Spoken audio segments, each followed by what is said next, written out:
Hi hello ನಮಸ್ಕಾರ. ಎಲ್ಲರೂ ಹೇಗಿದ್ದೀರಾ? ಎಲ್ಲರೂ ಚೆನ್ನಾಗಿದ್ದೀರಾ ಅಂತ ಭಾವಿಸ್ತಾ ನನ್ನ ಒಂದು ವಿಡಿಯೋನ ಸ್ಟಾರ್ಟ್ ಮಾಡ್ತಾ ಇದ್ದೀನಿ. Welcome back to Pavana Lokesh Kannada vlogs. ದಯವಿಟ್ಟು ಯಾರೆಲ್ಲ ಸಬ್ಸ್ಕ್ರೈಬ್ ಆಗಿಲ್ಲ ಈಗಲೇ ನನ್ನ ಚಾನಲ್ನ ಸಬ್ಸ್ಕ್ರೈಬ್ ಮಾಡಿಕೊಂಡು ವಿಡಿಯೋನ ನೋಡಿ. ತಮ್ಲೈನಲ್ಲಿ ನೋಡಿರ್ತೀರ ವ್ಯಾಕ್ಸಿನ್ ಬಗ್ಗೆ ಇನ್ಫಾರ್ಮೇಷನ್. ನಿಜವಾಗ್ಲೂ ನಾನು ಇದ್ರ ಬಗ್ಗೆ ಹೇಳಲೇಬೇಕು ಅಂತ ಅಂದ್ಕೊಂಡೆ. ಬಿಕಾಸ್ ಲಾಸ್ಟು ನಾನು ಒಂದು 10-12 ವೀಡಿಯೋಸ್ ಹಿಂದೆನೂ ಕೂಡ ನಾನು ವ್ಯಾಕ್ಸಿನೇಷನ್ ಬಗ್ಗೆ ವಿಡಿಯೋ ಮಾಡಿದ್ದೀನಿ. ಪ್ರೈವೇಟ್ ವ್ಯಾಕ್ಸಿನ್, ಗೌರ್ಮೆಂಟ್ ವ್ಯಾಕ್ಸಿನ್, ಅದ್ರ ಬಗ್ಗೆ ಏನೇನು ಡೀಟೇಲ್ ಇದೆ ಅದೆಲ್ಲ ಹೇಳಿದ್ದೀನಿ. ಗೈಸ್, ಯಾರೆಲ್ಲ ಮೈಸೂರು ಡಿಸ್ಟಿಕ್ಕಲ್ಲಿ ವ್ಯಾಕ್ಸಿನ್ನ ಹಾಕ್ಸಿದ್ದೀರಾ ಅವರಿಗೆ ಈ ವ್ಯಾಕ್ಸಿನ್ ಮಿಸ್ ಆಗಿದೆ. ಯಾವ ವ್ಯಾಕ್ಸಿನ್ ಅಂತ ಅಂದರೆ JE ಅಂತ ಅಂದ್ಬಿಟ್ಟು 1 ಇಯರ್ ಮೇಲೆ ಒಂದು ವ್ಯಾಕ್ಸಿನ್ ಹಾಕ್ತಾರೆ, 1.5 ವರ್ಷಕ್ಕೆ ಒಂದನ್ನು ಹಾಕ್ತಾರೆ. JE ಅಂತ ಪ್ರಾಬಬ್ಲಿ 9 ಮಂತ್ಸ್ಗೆ ಹಾಕಿ 1.5 ವರ್ಷಕ್ಕೆ ಹಾಕ್ತಾರೆ, ಇಲ್ಲಾಂದರೆ 1.5 ವರ್ಷಕ್ಕೆ ಹಾಕಿ ಈ ಥರ ಸ್ಕೆಡ್ಯೂಲ್ ಹಾಕ್ತಾರೆ ಅನಿಸುತ್ತೆ.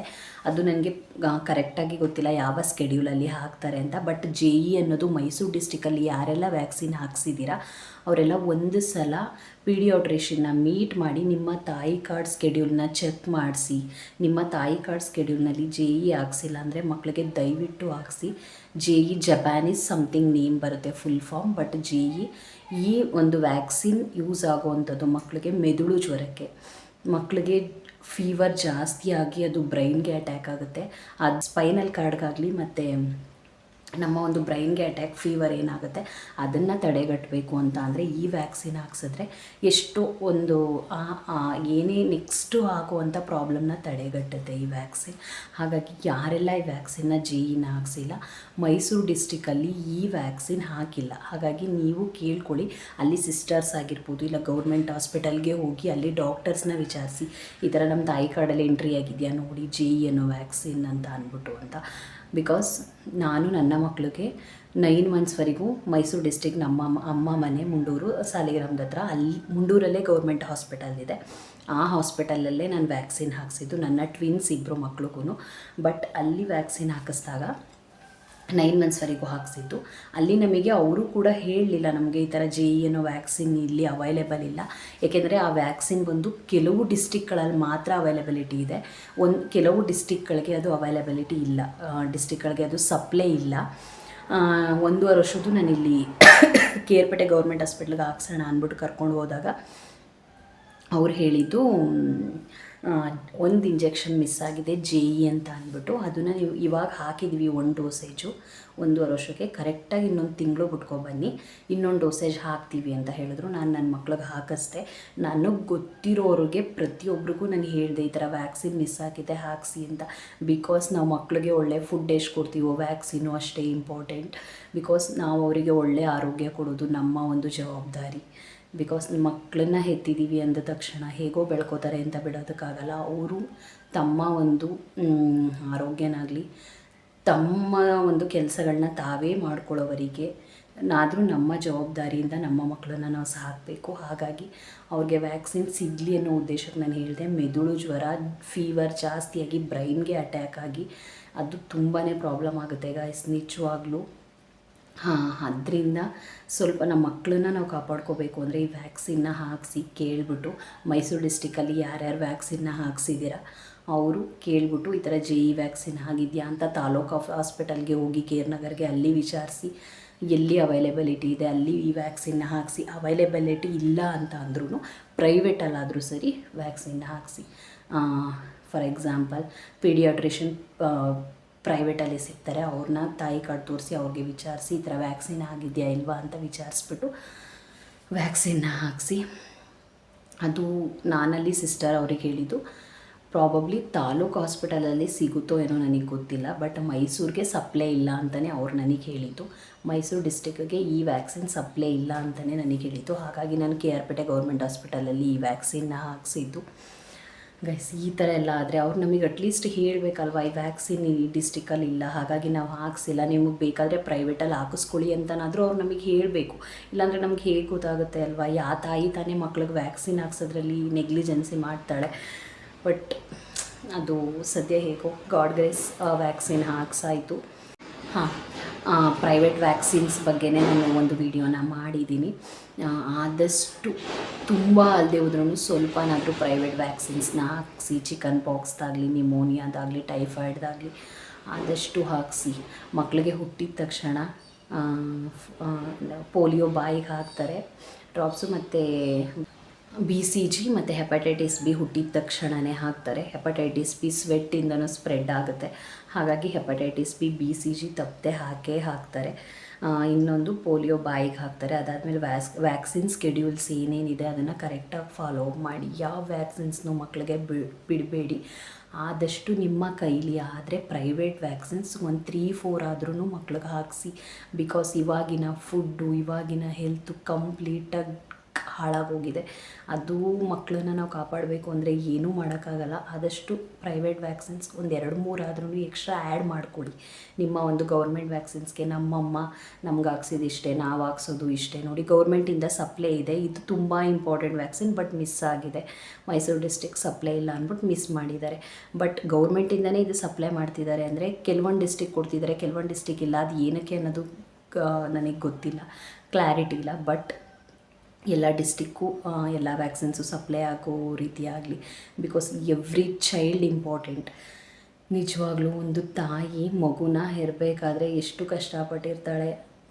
ಒಂದು 9 ತಿಂಗಳು ಹೊಟ್ಟೆಲಿ ಇಟ್ಕೊಂಡು ಆ ವಾಮಿಟ್, ಆ ತಲೆ ಸುತ್ತು, ಫುಡ್ ಸೇರ್ತಿರಲ್ಲ, ಇದೆಲ್ಲ ಪ್ರಾಬ್ಲಮ್ಸ್ಗಳ ಮಧ್ಯೆ ಒಂದು ಮಗುನ ಸೆಕ್ಷನ್ ಆದರೆ ಅದು ಇನ್ನೊಂಥರ ಪ್ರಾಬ್ಲಮ್. ಈ ನೋವನ್ನೆಲ್ಲ ಇಟ್ಕೊಂಡು ಒಂದು ಮಗುನ ಹೆತ್ತು ಅದಕ್ಕೊಂದು ಇಯರ್ಸ್ಗಳಾಗಿ ಮಗುನ ಪ್ರತಿ ತಾಯಿ ಹೆತ್ತಾದಮೇಲೆ ತನ್ನ ಫ್ಯೂಚರ್ನ ಆ ಮಗುನಲ್ಲಿ ಕಾಣ್ತಾಳೆ. ಆಲ್ಮೋಸ್ಟ್ ಆ ಮಗುನಲ್ಲಿ ತನ್ನ ಫ್ಯೂಚರ್ನ ಕಾಣ್ತಾಳೆ. ನನ್ನ ಮಗು ಹೀಗಿರುತ್ತೆ ಹಾಗಿರುತ್ತೆ ಅಂತ ಮುಂದಕ್ಕೆ ಅನ್ಕೋಬಾರ್ದು.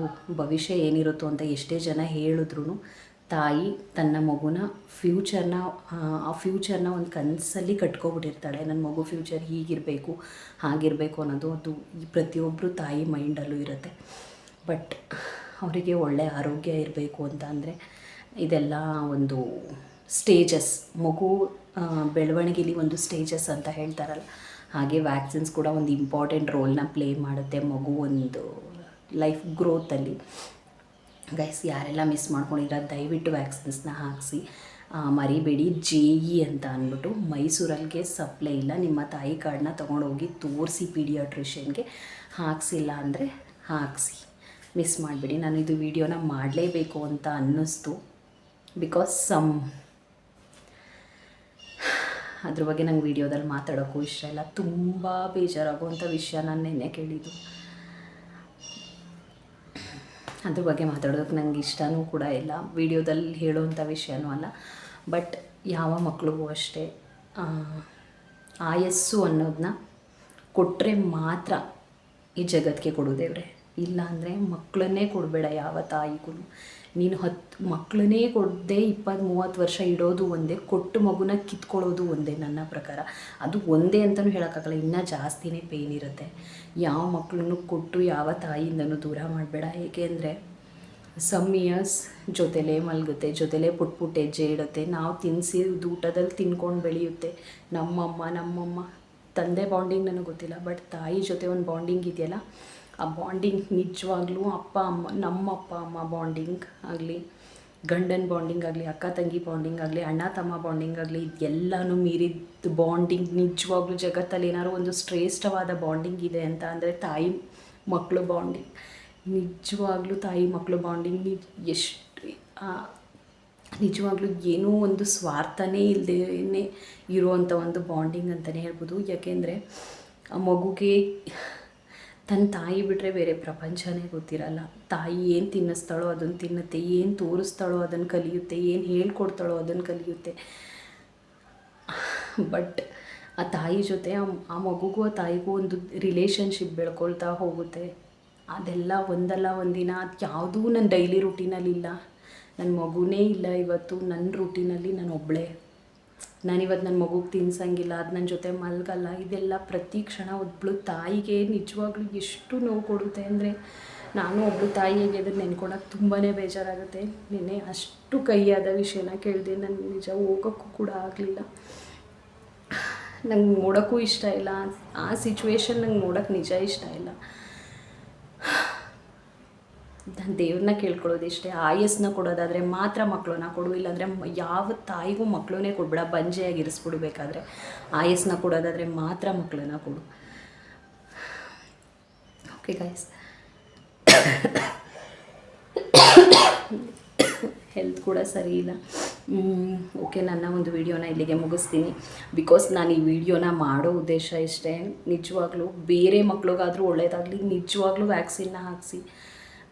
ಬಂದೇ ಬಿಡುತ್ತೆ, ಬರೋ ಚಾನ್ಸಸ್ ಇದೆ ಅಂತ ನಾನು ಇದನ್ನು ಹೇಳ್ತಲ್ಲ, ಬರೋ ಚಾನ್ಸಸ್ ಇದ್ರೂ ಅದು ಕಡಿಮೆ ಆಗಲಿ ಅನ್ನೋದೊಂದು ಉದ್ದೇಶಕ್ಕೆ 1% ಇರಲಿ 2% ಇರಲಿ ಬರೋ ಚಾನ್ಸಸ್ ಇದೆ. 99% ಬರೋ ಚಾನ್ಸಸ್ಸೇ ಇಲ್ಲ ಅಂತ ಅಂದ್ರೂ ಆ 1% ನಮ್ಮ ಮಕ್ಳ ಹತ್ರ ಸುಳಿಯೋದು ಬೇಡ. ಹಾಗಾಗಿ ವಿಚಾರಿಸಿ ವ್ಯಾಕ್ಸಿನ್ನ ಹಾಕಿಸಿ.